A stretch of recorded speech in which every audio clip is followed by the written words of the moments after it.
A questão 1, ela diz o seguinte: um bloco de massa 20 kg desloca-se numa superfície lisa com velocidade de 72 km por hora.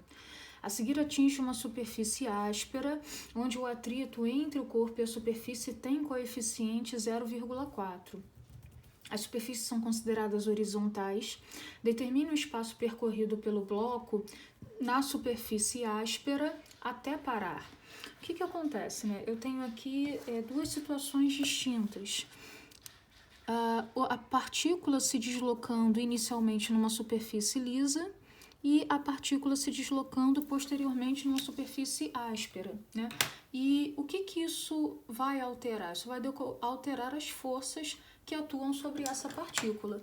Quando ela está, vou deixar aqui dessa forma, para deixar bem claro que aqui é a superfície áspera. Quando ela se desloca sobre a superfície lisa, quais são as forças que atuam sobre ela? Peso e normal. E o exercício fala, né, que nessas condições ela está se deslocando com velocidade de 72 km por hora. Eu já inicialmente vou me incomodar, né, com o fato da velocidade estar em quilômetros por hora. Então, o que eu faço com ela? Eu divido por 3,6 e trabalho com o Sistema Internacional de Unidades, 20 metros por segundo. Eu entendo, né, que nessa primeira parte, quando a partícula está apoiada na superfície lisa, ela está sendo, né, representada, o movimento dela é representado pela primeira lei de Newton. A força resultante sobre ela é zero, só que essa partícula ela tem velocidade, 20 metros por segundo. Então, de acordo com a primeira lei, aquele corpo que está em MRU tem a tendência natural de permanecer em MRU. E é isso que acontece, ela continua se deslocando em MRU. Mas quando ela passa a se deslocar na superfície áspera, né, nós acrescentamos a oposição desse movimento. Nós acrescentamos a força de atrito. E tanto é fato que a força de atrito estará atuando sobre essa partícula, né, como uma força de resistência ao movimento, que em algum momento o exercício fala qual é o espaço percorrido até a partícula parar. Então, quando ela começa a se deslocar, a velocidade inicial dela é de 20 metros por segundo, e já que ela vai parar, então ela chegará a uma velocidade final de zero.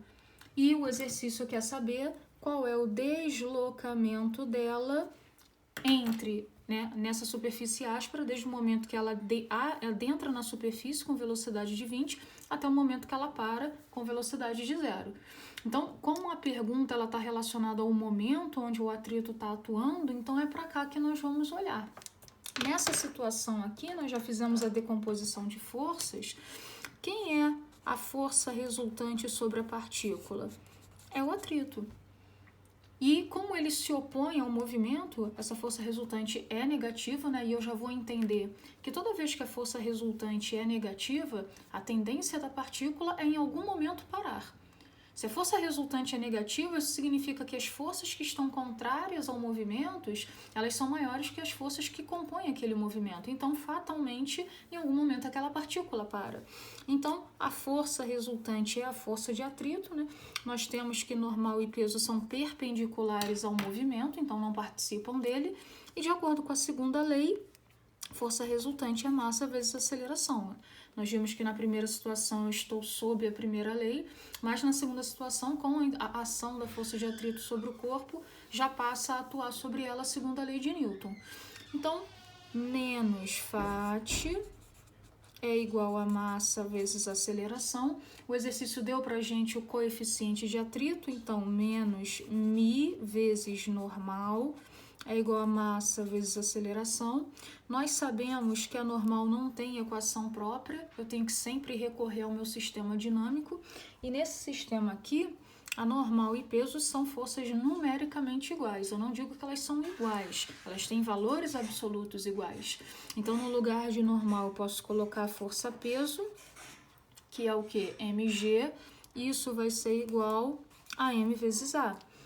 Vamos simplificar aqui a equação, posso cancelar esse m com esse, então coeficiente de atrito é 0,4, a gravidade vale 10, isso é igual à aceleração, Então, chegamos que a aceleração dessa partícula é de menos 4 metros por segundo ao quadrado, né? Que vai de encontro que esse movimento ele é progressivo,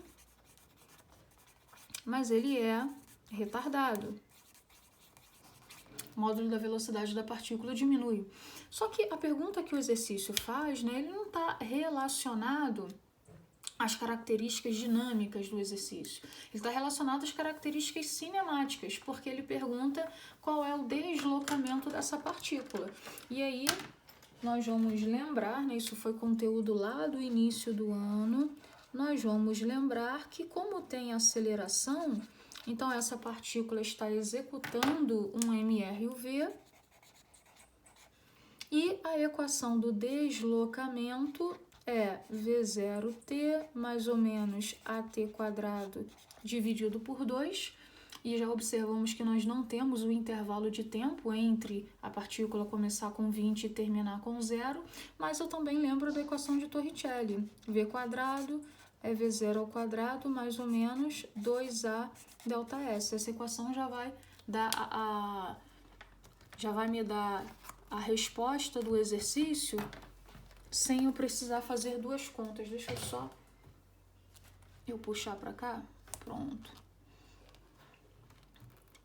Então, ó, a velocidade final da partícula é 0, a velocidade inicial da partícula é 20, menos, né, a aceleração ela é negativa, 2 vezes 4, vezes o deslocamento, que é o que a gente quer saber.